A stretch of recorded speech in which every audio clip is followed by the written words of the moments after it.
बिस्मिल्लाहिर्रहमानिर्रहीम अस्सलाम वालेकुम। बजट 2022-23 आ चुका है और उसमें जो है प्रॉपर्टी के ऊपर 3 किस्म के टैक्सेस जो हैं वो इम्पोज़ कर दिए गए हैं और एक अजीबो-गरीब सूरत हाल बनी हुई है और बाज़ लोगों के नज़दीक तो ये रियल एस्टेट की मार्केट अब तबाह हो जाएगी, इसमें अब कोई स्कोप नहीं रहेगा, इसमें कोई पैसा नहीं आएगा। तो आज की वीडियो के अंदर मैं आपको पहले तो ये बताऊंगा कौन से टैक्स लगे हैं और उसकी ना कुछ हकीकत आपको बताऊंगा कि वो टैक्सेस हैं क्या।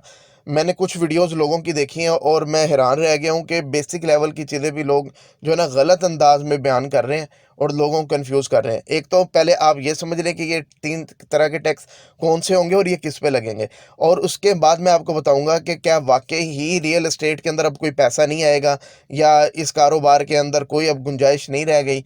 तो वो भी मैं आपको बताऊंगा और वो मैं फार्मूला भी आपसे डिस्कस करूंगा, और एक वो फार्मूला जो लोग इस वक्त यूट्यूब पे बहुत ज़्यादा डिस्कस कर रहे हैं कि आप इस तरह इन्वेस्ट करें तो आप पे टैक्स नहीं पड़ेगा, मैं वो भी बताऊंगा। और एक और फार्मूला मैं आपको बताऊंगा, और मैं ये भी बताऊंगा कि उस फार्मूले को इम्प्लीमेंट करने से पहले आपने कौन कौन सी प्रिकॉशंस जो है ना वो आपने पहले देख लेनी है, कौन से उसके अंदर आपको नुकसान हो सकते हैं। उसके अगर ये सारी चीज़ें आप कर लेंगे तो आपको बेनिफिट होगा उसमें।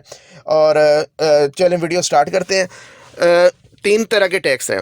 नंबर 1, अगर कोई बंदा प्रॉपर्टी लेता है और वो 1 साल के अंदर प्रॉपर्टी लेने के बाद बेचता है तो उस पर टैक्स इम्पोज कर दिया है।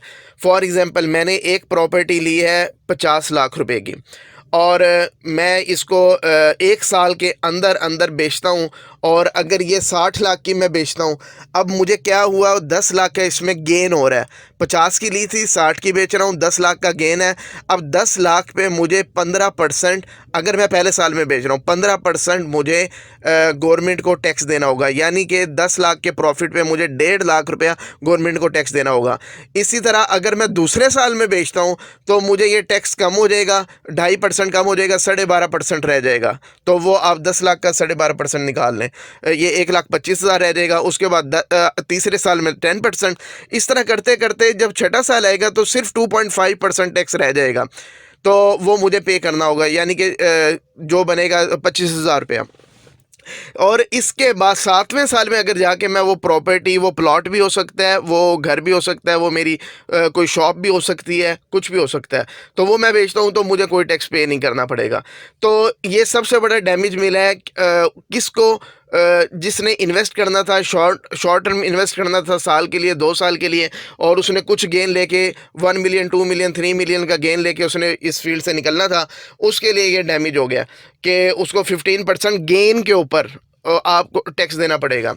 अच्छा जी, दूसरे नंबर के ऊपर एडवांस टैक्स जो है ना वो इंक्रीज़ कर दिया गया है। मेरी जो इस टॉपिक के ऊपर ना गेन टैक्स और जो एडवांस टैक्स है, इसके ऊपर मेरी डिटेल वीडियोस मेरे चैनल पे पड़ी हैं, आप जाके देख सकते हैं।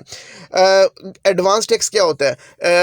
FBR का ना एक एवेल्यूएशन, प्रॉपर्टी एवेल्यूएशन रेट होता है।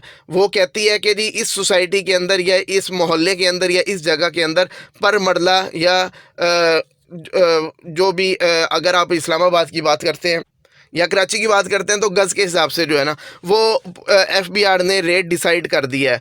अब फॉर एग्जांपल जी मैं बात करता हूँ बहरिया टाउन की, तो वो कहता है जी 13.5 लाख रुपया पर मरला का यहाँ पे रेट है। तो यानी कि 10 मरले का अगर मैं प्लॉट लेता हूँ तो वो तकरीबन बनेगा 1,35,000 रुपये का, जो गवर्नमेंट के रेट के मुताबिक है। मे भी मुझे वो ऑन ग्राउंड वो 1.5 करोड़ का मिल रहा हूँ, लेकिन गवर्नमेंट जो मुझसे टैक्स चार्ज करेगी वो 1,35 लाख के इवज मेरे से वो चार्ज करेगी। कितना? पहले जो था वो फाइलर के लिए 1% था, यानी कि मुझे उस पर जो टैक्स देना पड़ना था वो 1,35,000 रुपया 1% के हिसाब से देना था। अब उन्होंने कहा जी जो फाइलर है वो 2% टैक्स देंगे, यानी कि जहां मैंने 1,35,000 देना था वहां अब मैं 2,70,000 रुपया टैक्स पे करूंगा। इसी तरह जो नॉन फाइलर था उसने 2% टैक्स देना था, लेकिन अब वो 5% टैक्स देगा। तो कैलकुलेशन आप कर दें कि ये 6.5-7 लाख रुपए इसके राउंड अबाउट ये फिगर बन जाएगी। तो ये इन्होंने टैक्सेस बहुत ज़्यादा इंक्रीज कर दी हैं। अच्छा जी, 2 चीज़ें होती हैं, एक होता है DC रेट और एक होता है FBR रेट। FBR रेट क्या होता है? वो जो एडवांस टैक्स की मद में जो रेट लगाया जाता है वो FBR रेट होता है। और जो स्टैम्प ड्यूटीज़ वगैरह हम देते हैं, जो सूबाई टैक्स होता है, डीसी रेट के अकॉर्डिंग जो है ना वो होता है। डीसी रेट और एफबीआर बराबर भी हो सकते हैं या थोड़ा बहुत इनमें फ़र्क भी हो सकता है। तो ये दो किस्म के टैक्स हो गए। तीसरा टैक्स ये हो गया कि अगर किसी बंदे का ऑलरेडी एक घर मौजूद है और उसकी दूसरी भी प्रॉपर्टी मौजूद है, एक घर में तो वो ऑलरेडी रह रहा है, लेकिन जो दूसरी प्रॉपर्टी है जिसकी मालियत तकरीबन 2.5 करोड़ से ज़्यादा की है, तो उसके ऊपर उन्होंने रेंटल इनकम की मद में एक टैक्स लगा दिया है। उन्होंने एज्यूम किया है कि फॉर एग्जांपल अगर एक 2.5 करोड़ का घर है तो उस पे 5% वो गवर्नमेंट एज्यूम करेगी कि इस पे रेंटल इनकम हो रही है। अब 2.5 करोड़ का 5% बनेगा तकरीबन 12.5 लाख रुपया, और जो 12.5 लाख रुपया वो रेंटल इनकम एज्यूम कर रही है उसका 1% आपको पे करना उसका 20% आपको पे करना पड़ेगा, जो कि 2.5 लाख रुपया बनता है। यानी कि जिसकी 2.5 करोड़ की प्रॉपर्टी है अपने घर के अलावा, तो उसको सालाना जो है गवर्नमेंट ऑफ पाकिस्तान को 2.5 लाख रुपया टैक्स पे करना पड़ेगा। ये 3 किस्म के टैक्स है जो इम्पोज हो गए हैं। तो इसके बाद एक आम से बंदे को भी समझ आ रही है कि इसके अंदर कोई भी इन्वेस्टर अपना पैसा नहीं डालेगा, सिर्फ जो एंड यूज़र होगा वही घर ख़रीदने जाएगा, वही या जो मजबूरी के अंदर अपना घर बेचेगा, ना कोई प्रॉफिट के लिए घर बेचेगा और ना कोई इन्वेस्टमेंट के लिए इसमें इन्वेस्ट करेगा। तो इस हिसाब से तो लगता है कि जितने भी हमारे प्रॉपर्टी डीलर हजरात हैं ये तो फारिग हो जाएंगे, फिर तो काम तो इनके पास रहेगा नहीं और मार्केट खाली हो जाएगी। बिल्कुल ऐसा बिल्कुल भी नहीं है। अच्छा जी, अब मैं दूसरी चीज़ बताता हूँ। जो लोग आपको बता रहे हैं कि जी इसके अंदर आप कहाँ पे इन्वेस्ट करें और किस तरह आप टैक्स से बच सकते हैं, लोग कह रहे हैं जी जो इंस्टॉलमेंट के ऊपर प्रॉपर्टीज़ हैं उसके अंदर आप अगर फाइलें ख़रीद लेते हैं किसी सोसाइटी के अंदर जाके, तो वो आप उसके ऊपर आप पे टैक्स नहीं लगेगा, क्योंकि वो आपके नाम पे ना ट्रांसफ़र होनी है ना वो गवर्नमेंट के रिकॉर्ड पे आ रही है, तो आप टैक्स से बच जाएंगे। इसलिए जब ज़रूरत होगी आप बेच भी देंगे, मुनाफा भी कमा लेंगे। तो ये एक सस्ता तरीका आपको वो बता रहे हैं जिसके अंदर उनका और सोसाइटीज़ का बहुत बड़ा बेनिफिट है, लेकिन अल्टीमेटली बहुत ज़्यादा रिस्क है एंड यूज़र के लिए। कि जैसे मैंने कई वीडियोस की हैं कि किस तरह आपके साथ फ्रॉड हो सकता है फाइलों की मद में, क्योंकि एट द एंड आपके पास ना ज़मीन होनी है ना कुछ। हाँ, अच्छी जो सोसाइटीज़ हैं जो डिलीवर करती हैं उनका सिनेरियो और है। तो ये एक आसान रास्ता वो आपको बता रहे हैं। एक मैं दूसरा रास्ता बताता हूँ कि आप ऑन ग्राउंड जगह के ऊपर आप इन्वेस्टमेंट करें जो कि हुकूमत से मंजूर शुदा नहीं है। मैं आपको इनकरेज नहीं कर रहा कि यहाँ पे जाके आप गैर मंजूर शुदा जगह ले लें, लेकिन मैं आपको बता रहा हूँ कि ये पॉसिबल है कि जैसे बड़े शहर हैं इनके अंदर हाउसिंग सोसाइटीज़ मौजूद हैं जिनके अंदर तकरीबन तमाम अमेनिटीज़ मौजूद होती हैं।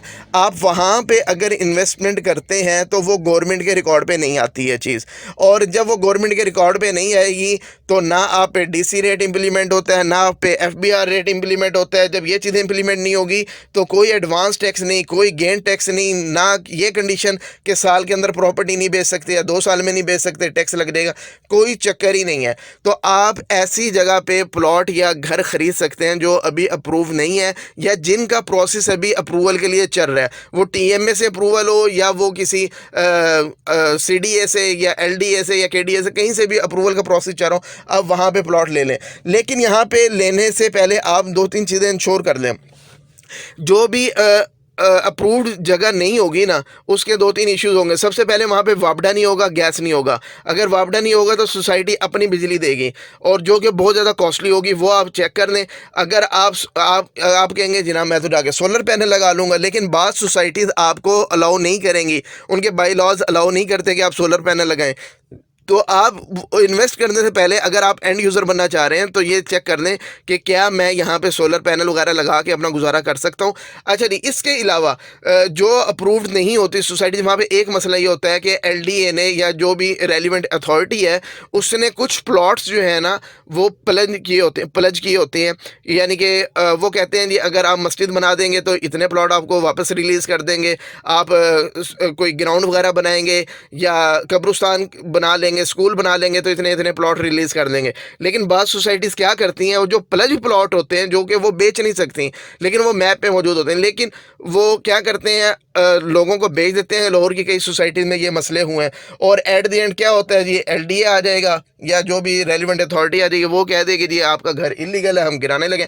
तो ये चीज़ें हैं, आपने इनको वेरीफाई कर लेना है। अगर ऐसा कोई इशू नहीं है तो आप जाके इन्वेस्ट करें और उस पर आप पे किसी किस्म का कोई टैक्स इम्पोज नहीं होगा। उसमें फाइलर नॉन फाइलर का भी कोई चक्कर नहीं, कोई टैक्सेशन का चक्कर नहीं है। सिर्फ सोसाइटी के जो चार्जेस होंगे ट्रांसफ़र वगैरह के वो आपको पे करने होंगे। और इस तरह क्या क्या होगा कि आप अपना पैसा जो डी वैल्यू रोज़ बरोज़ हो रहा है, और स्पेशली मैं उन लोगों से बात कर रहा हूँ जो ओवरसीज़ हमारे पाकिस्तानी है, क्योंकि पैसा डी वैल्यू हो रहा है और आप वेट नहीं कर सकते कि नेक्स्ट गवर्नमेंट आएगी, इलेक्शन होंगे, नेक्स्ट गवर्नमेंट आएगी, उनकी क्या पॉलिसी होगी, वो ये पॉलिसी रिवर्ट कर देगी, तो तब हम इन्वेस्टमेंट करेंगे। तो आप क्या करें, तो थोड़ी बहुत सर्च करें और आपको बात समझ आती है तो आप इन्वेस्ट कर दें। उससे क्या होगा कि अब एकदम रश पड़ेगा इन सोसाइटीज़ की तरफ जो अप्रूव नहीं है, और यहाँ पे इनकी डिमांड बहुत ज़्यादा बढ़ेगी, और आने वाले टाइम में मैं देख रहा हूँ कि जब ये बहुत ज़्यादा डिमांड बढ़ेगी तो यहाँ पे ऑलरेडी जो है ना पहले भी रेट्स बढ़े हुए, मज़ीद यहाँ पे इंक्रीमेंट आ जाएगा। लेकिन वो एरियाज़ जो अप्रूव्ड है वहाँ पे मुझे अब इतना ख़ास बिजनेस होता हुआ नज़र नहीं आ रहा। और रही बात जो नया पाकिस्तान हाउसिंग स्कीम थी, वो अप्रूव्ड एरियाज़ में सिर्फ घर अलॉट करते थे। नेक्स्ट जो है ना इंटरेस्ट रेट इंक्रीज़ हो गए हैं, और IMF की भी एक कंडीशन आ रही है, और मुझे नहीं लगता कि ये पाकिस्तान हाउसिंग स्कीम बहुत ज़्यादा आगे चल पाएगी। इसलिए नॉन जो अप्रूव्ड एरिया हैं वहाँ पे आप देखें और सर्च करने के बाद वहाँ इन्वेस्ट करें। Thank you very much.